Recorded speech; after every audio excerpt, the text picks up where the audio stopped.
Sprixie Show. Welcome to the first episode of the Sprixie Show. Today, we're gonna be looking at something so interesting and so hungry.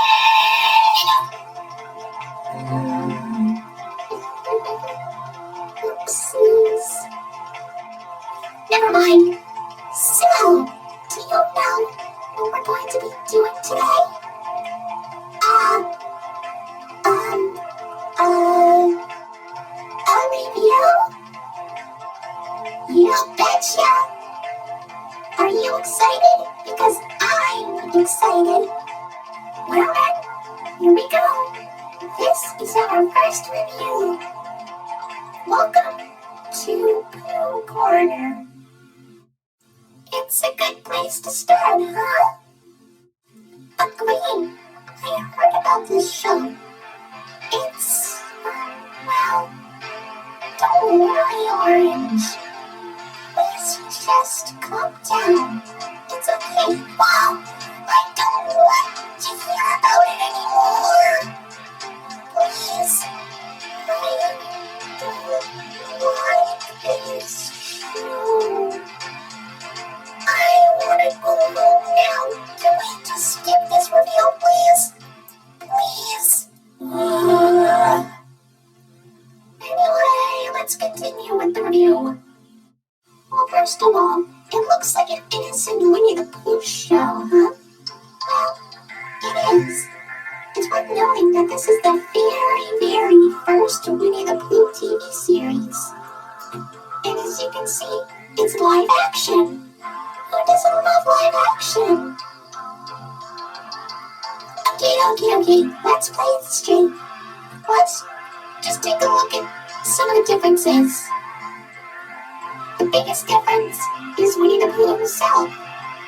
He looks like Winnie the Pooh, only some people think he's creepy looking.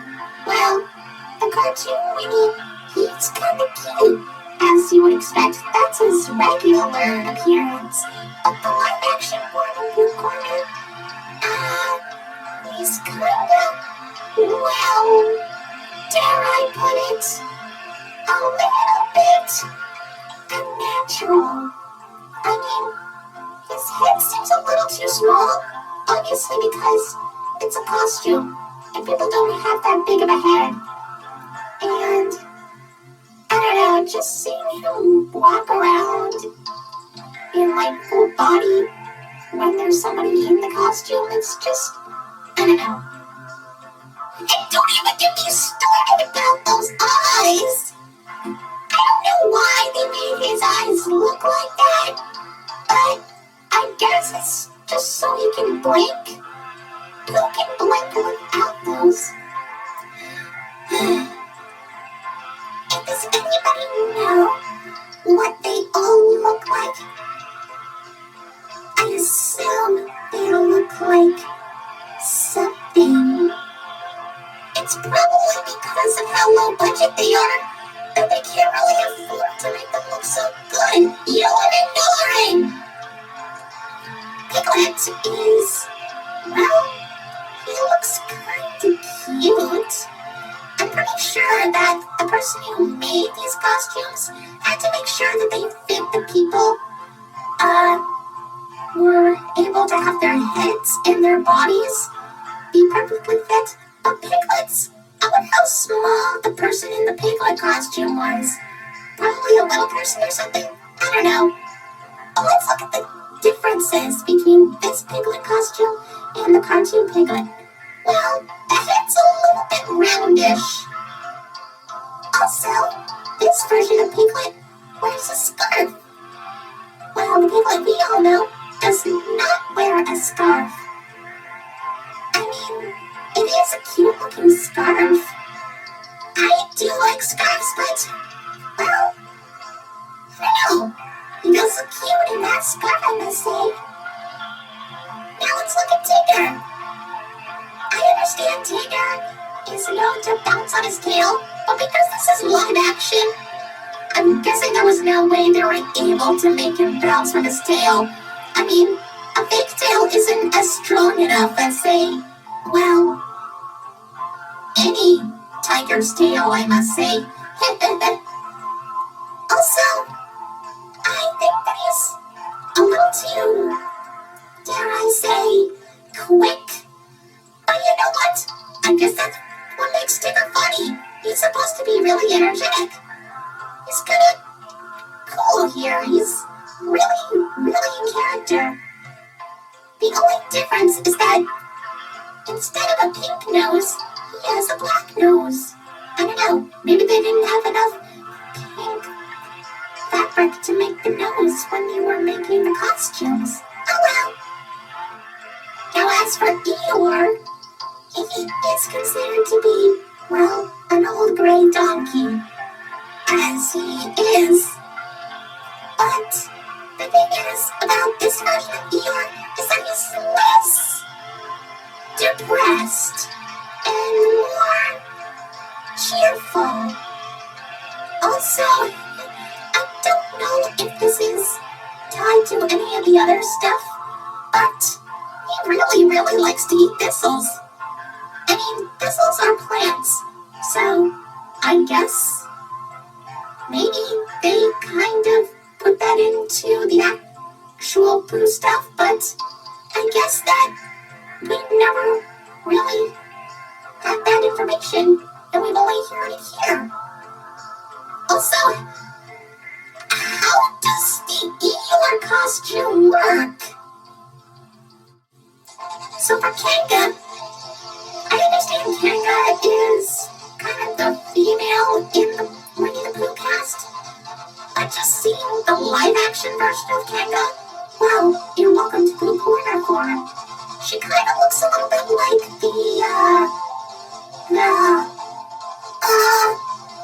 alright, let's move on. Roo is, he's actually kind of cute. And that's all. Moving on. As for Rabbit, okay, going back to the costume proportions, and, well, the reason why they look like this is so they can fit the person in the costume. But for this, I feel like Rabbit looks a little bit too, wide. Well, the cartoon Rabbit is more, well, thin, I must say. Also, I noticed that Rabbit is less cranky than his original cartoon counterpart. Maybe the people who made the show just don't like Rabbit being a jerk. Finally, we have Owl.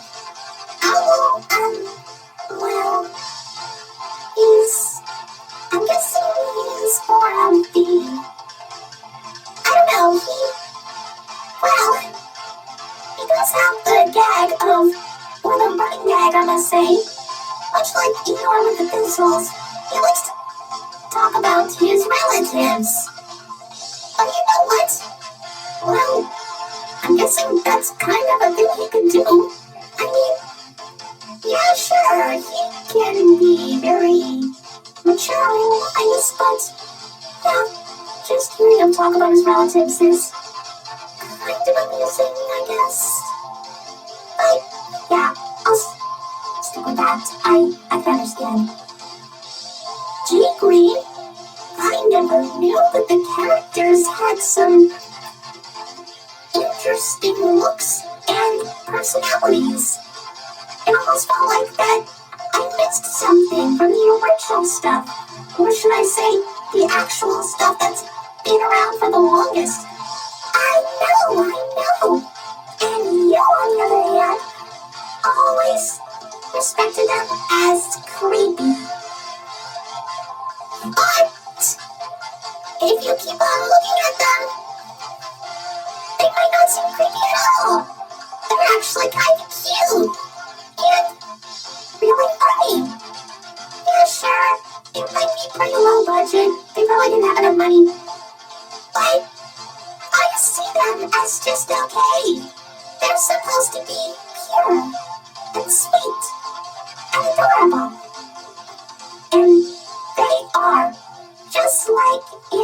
here.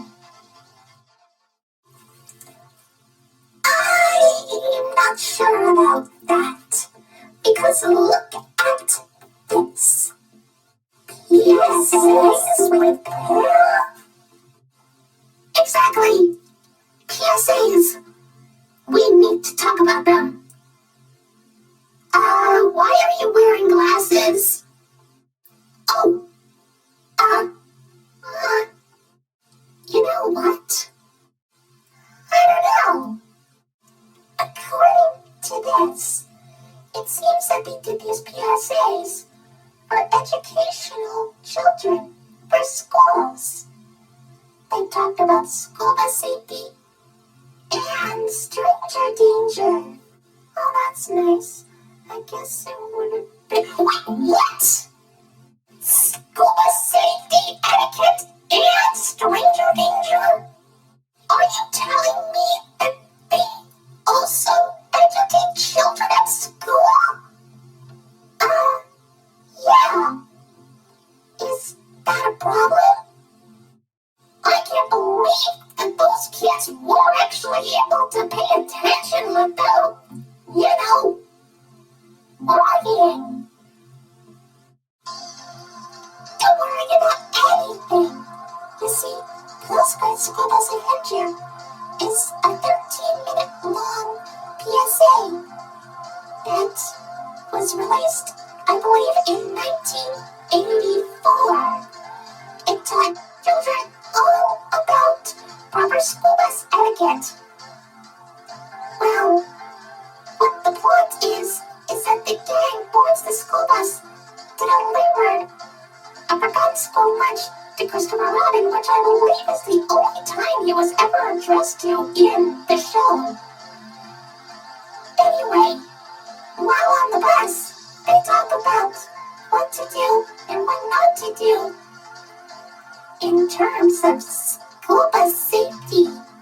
This includes not running in front of the bus, not going under the bus, and don't eat or drink on the bus. Proper safety, school bus stuff, all that kind of, stuff like that. It's not really that popular. In fact, I'm pretty sure that you can only find a VHS copy of it somewhere in, I don't know, a really old vintage antique store or something. Some kind of thrift shop. There's no way you're able to find it in a library anymore. Unless you look hard. Really hard. Come on. I feel like this is probably one of the most jarring things I have ever experienced from Winnie the Pooh, but there's more. However, there was another PSA, which is obviously the Stranger Danger one. Too Smart for Strangers was released in 1985 and was 45 minutes long. That is a very long one. But it's lasts for 45 minutes. In this one, you have to learn all about Stranger Danger. It features a few kids talking about what to do when approached by a stranger and what they do when, that happens. And of course, the Winnie the Pooh characters also give some tips on how to stay safe. Don't let a stranger in your house when a parent isn't home.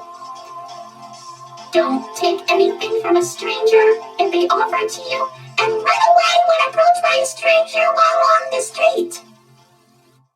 The reason why this is so infamous is because, they also talk about molestation, which is, touching private parts. They talk about private parts in this.